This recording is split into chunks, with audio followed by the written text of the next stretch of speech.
Derek, it's great to meet you here. You too. And it must have been like planes, trains and automobiles getting over here, hasn't it? Yeah, a little bit. And it's not so long ago, like it's only a week ago or something since you won Meeker, is it? 2 weekends, I think. 2 weekends, and then Soldier Hollow was just like a week or Right so before that. Yeah. That's really intensive. And so you're at Budfari now. I'm sure you've heard about this place before. Yeah, I grew up watching movies that were made here for dog training. Yeah, it's quite a thing to be back here now. Yeah, a little nostalgic, really. Yeah. And so Derek, where are you from in the States? Is it Idaho? Yeah, I live in Idaho. Yeah. And when did you start trialing? Or? I got my first dog in 1995, June of 1995. And I entered my first trial in March of 96. Oh wow! Yeah. And what kind of age were you then? Because I was 15 in 96. Yeah. And like only 4 years later, you won Meeker for the first time. Then, like when you're 19. In 2000, yeah, I won Meeker. Like, how did you get from just being a complete novice at 14 to win a trial like Meeker that everybody's trying to win a few years later? It's kind of a blur, to be honest. I worked really hard. I was obsessive with it. I read every book. I watched every movie or every training video that I could find. I took clinics from people. I took clinics from one person, Kathy Knox, was my first clinic, and that really helped me. I got a really good dog. That was,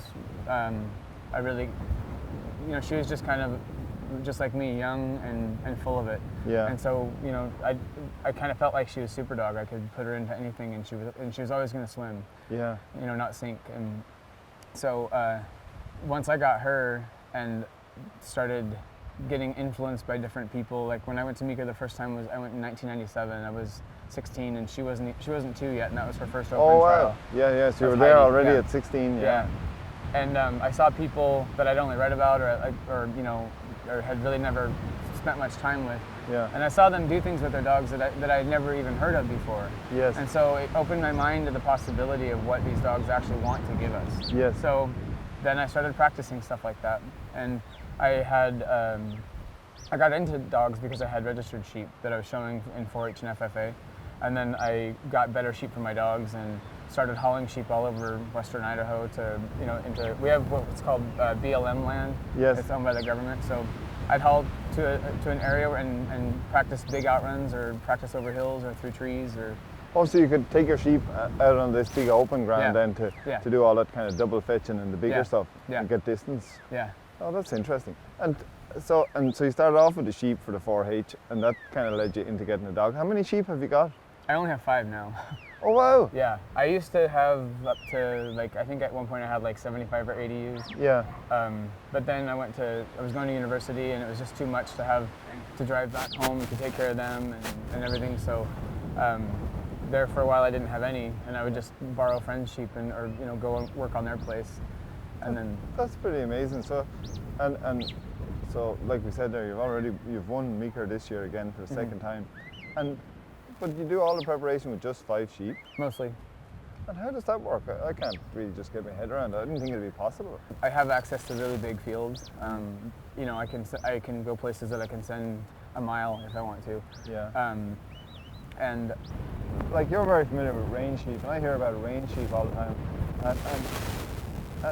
But then you come over to the World Trial, and you very nearly made the final there. I know you're just out of it by a point.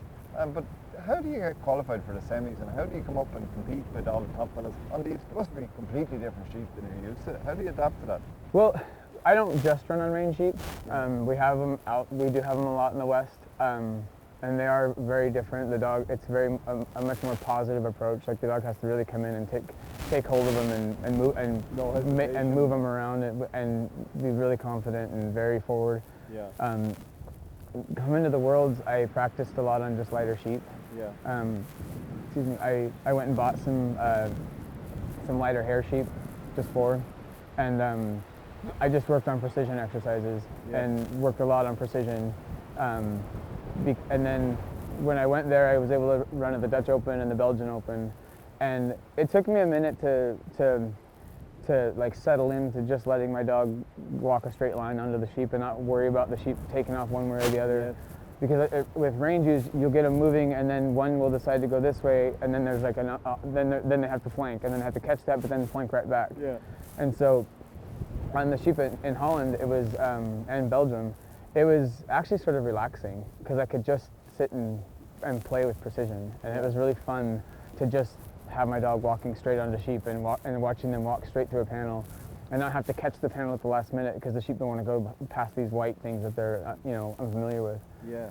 So it was actually kind of nice. But having those tools that you have to develop to work on the wilder sheep was nice in, if like at one point I think I almost missed a gate and I had this really fast reverse flank because I have to on ranges.